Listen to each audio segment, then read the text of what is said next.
Bom, nós temos agora uma apresentação do Matt Simpson. Ele é o CEO da Potássio do Brasil e então faremos essa única apresentação que existe, que nós faremos em inglês. Acho que já está conosco, Matt. Yes, hi. Yeah, Matt, how are you doing? I'm doing very well. Thank you. First of all, sorry for the delay, okay? And but it's a pleasure to have you with us this afternoon, Matt. We are very curious in order to see what is going on with the Potash project here in Amazon in Brazil. Okay, this morning we discussed several times about this project, so feel free, please, to share with us your plans here. Okay, thank you. Excellent. Thank you very much for the introduction. I'll start off by giving just a little bit of background on my company, but I'm really going to focus the brunt of our presentation on a lot of the sustainability actions that we're quite proud of that we implemented over this past year.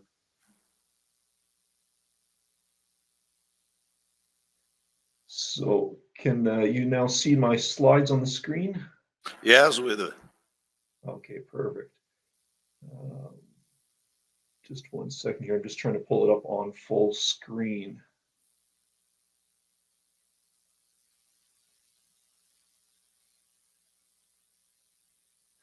So just while I pull this up, I'm not sure why I'm having trouble here. It's not showing me all of the options. Here we go. Perfect. Okay. So as an overview on Brazil Potash, as people may be aware, Brazil is the second largest consumer of this essential nutrient to grow food, which provides plants with strong stems and also makes them much more robust to any sort of insect attack. But yet imports 95% of its needs largely from Canada, Russia, Germany, and Israel. Because we're located in Brazil, we're about 160 kilometers away from Manaus, near the city of Otás, so that's where our main project is located.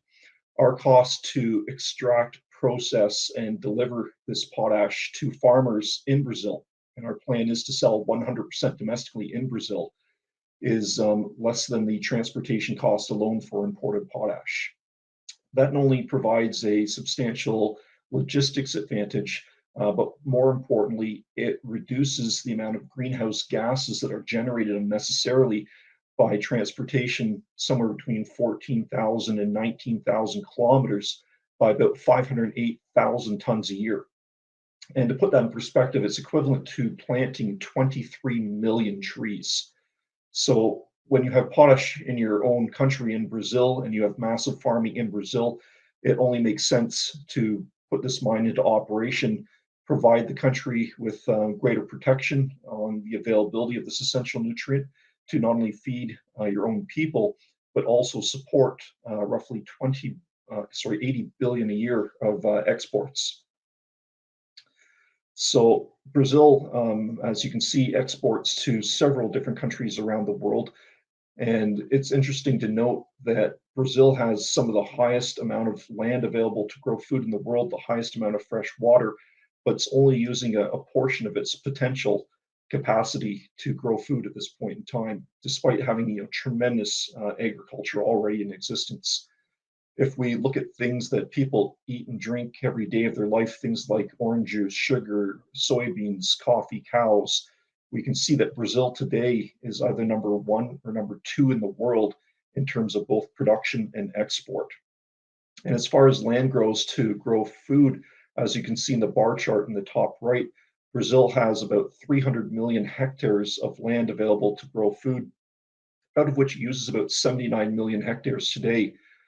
So it uses about half the amount of acreage as the United States, however, consumes, as you can see from the graph on the bottom, more potash. And that's also in part because the soils in Brazil are very clay-like in consistency, and the nutrients are easily washed away from the soil. So it's very important to continue to apply fertilizer to maximize crop yield and protect the plants. As mentioned, the bulk of the potash, there's only actually one mine in Brazil today. It's currently owned by Mosaic. It was previously owned by Vale, called Taqueria de Sor, that operates, but that mine does not have a lot of economic reserves left. So today you have about 95% of your potash imported. About 40% of it comes from Canada, and it's actually the middle of Canada in an area called Saskatchewan. And then you have another large portion that comes from Russia, and then the balance comes from Germany and Israel. But that potash travels, again, very, very long distance at very high cost, unnecessarily, as compared to us being located in Brazil. Our project is quite substantial. Our plan is to initially produce 2.4 million tons of granular potash. The cost to construct this project is estimated at 2.1 billion US dollars. So it's a very, very large construction project. Our cost to extract and process that potash is around $80 a ton. And right now we know that potash prices are hitting decades high of around $800. But I think longer term, we'll see that price come back to a more normal level, somewhere between $300 and $400 a ton, which is much more sustainable. And right now we have proven economic reserves supporting about 34 years life. But that's only the tip of the iceberg in terms of what the potential is for this basin. It could be well over 100 years, possibly even 200 years of potash at this production rate. So very, very sizable. To focus more on the sustainability aspects of our project, this is a part of Brazil where many people are quite poor and live off the land. They're farmers, they're fishermen. So we are going to employ about 1,200 people directly. And normally you have a multiplier of sometimes around 3 to 4 indirect jobs for every direct job created. So in addition to that, 1,200 direct jobs, we'll probably see on the order of 3,000 to 4,000 indirect jobs. So a total of 4,000 to 5,000 new jobs in total created in this region. I've already mentioned the savings from not unnecessarily transporting potash, around 500,000 tons a year of greenhouse gas, which is substantial. We're also, as part of this project, going to be connecting to the national electricity grid, which is primarily hydroelectric energy, so very clean electricity.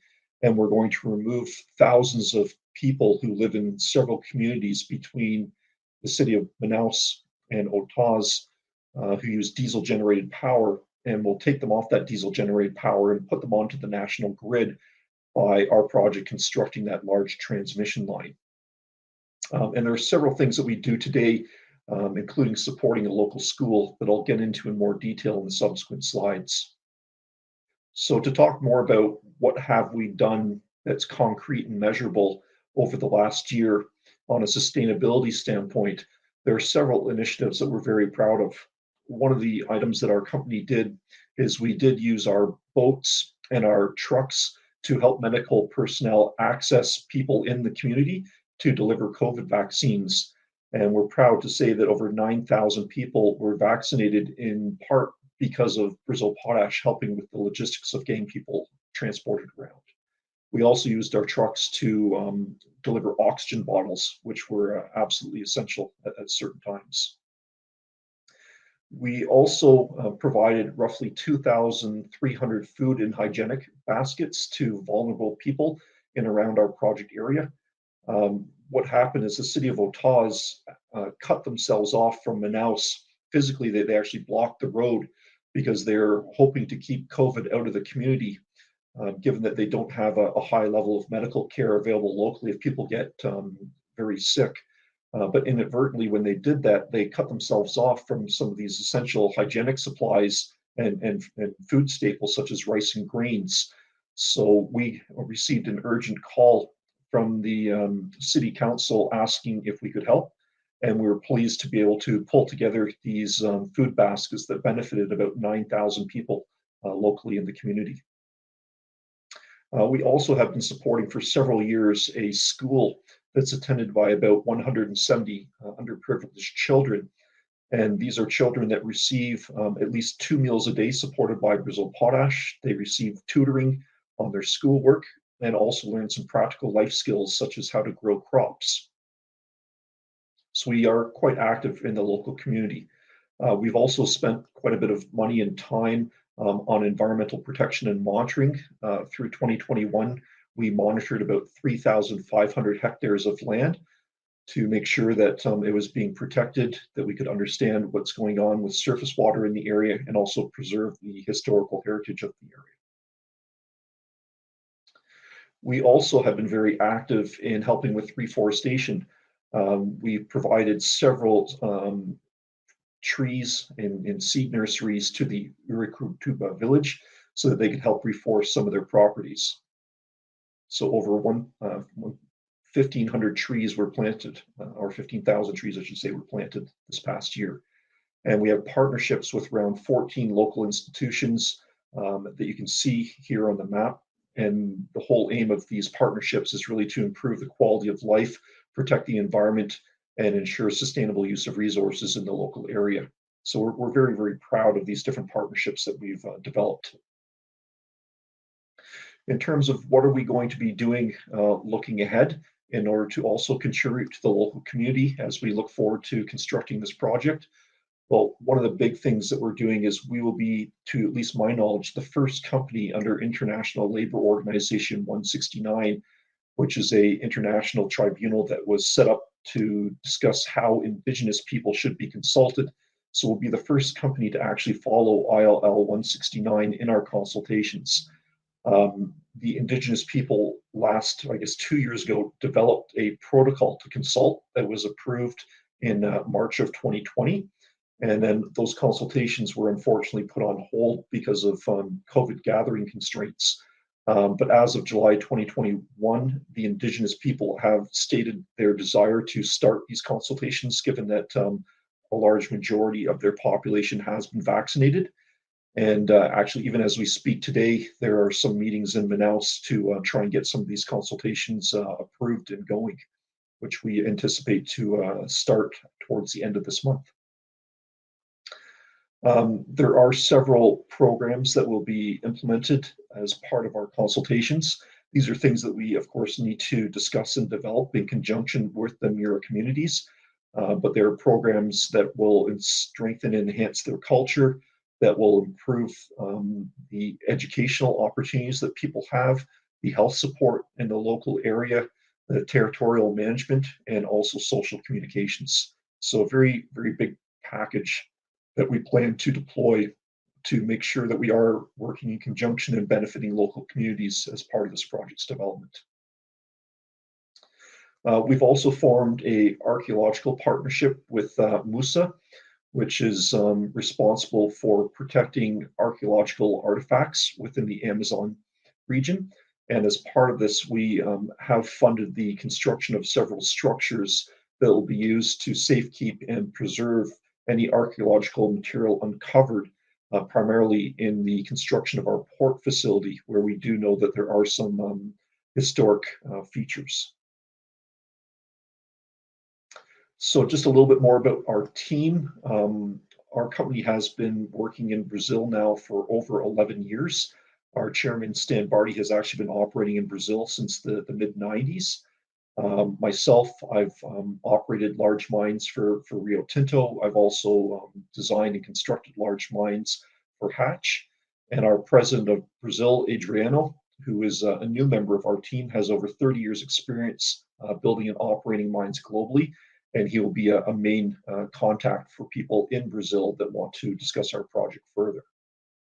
So really, in summary, we believe that Brazil Potash is an excellent opportunity for investors to not only achieve a nice return on investment, but also, as importantly, to sustainably support the agricultural region in Brazil, given that, again, this is a country that has a tremendous amount of agricultural production today, and that this project will supply roughly 25% of the country's potash needs on a sustainable basis.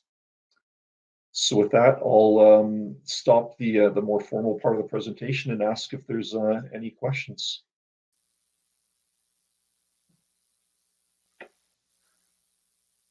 Well, Matt, first of all, let me apologize because I didn't I introduce myself in the beginning. I'm Roberto Busato Belger. I'm part of the team that is coordinating this seminar. No? I have one question, Matt. I'd like to know exactly what changed, because for several times we discussed this project, we studied this project here in Brazil, and I remember that one big issue, one challenge, was how to manage the salt, no? The potassium salt in the middle of the Amazon. What changed in your perspective that now we are moving ahead with this project? No? So in terms of our management of the salt or sodium chloride, which you'd normally put on your food to season it, that is our tailings or our waste byproduct. The current plan is we're going to be doing what's called room and pillar mining. So we'll as you sink down underground, we'll excavate one room, and then we'll leave a support pillar, and then excavate another room beside it. And then what we'll do is we'll take that salt and we'll actually backfill it into the mine to minimize the surface footprint. We'll be doing that in addition to also allowing rain to fall on top of dry stacked sodium chloride. And when water hits the salt, it actually dissolves it, and we'll collect that salty water and then inject it underground into a brackish aquifer. So at the end of the day, there will be no surface footprint of salt on the project. It'll either be injected to the aquifer or again placed back underground to the mined out rooms.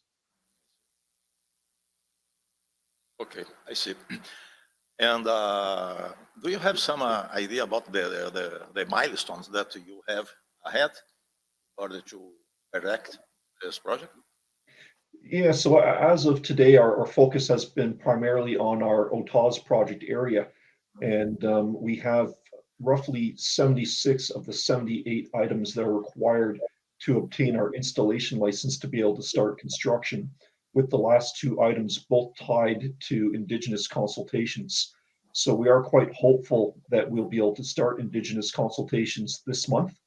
We have been delayed for almost a year and a half because of COVID, with groups not being able to gather. But now that a lot of the Indigenous people in that area have been given the vaccine, they are comfortable to start those consultations. And that process will then be ongoing for several months, upon which, once concluded with a impact benefit agreement for the Indigenous people, we then should obtain the installation license and be able to start construction of our project, which will take a little over 4 years to complete. Okay, good. So, Matt, we have some question from the audience, and but if you don't mind, we'll send to you forward to you in order to answer them. Okay? If you don't Sounds mind. good. Okay. So, well, congratulations on this project. Really, it's a huge capex investing here in Brazil. It's good for us. Thank you very much, and I hope we wish that it will be successful. Okay? Thanks, Mo. Thank you very much for inviting me to your conference. Thank you very much, Matt. Thank you. Bye-bye.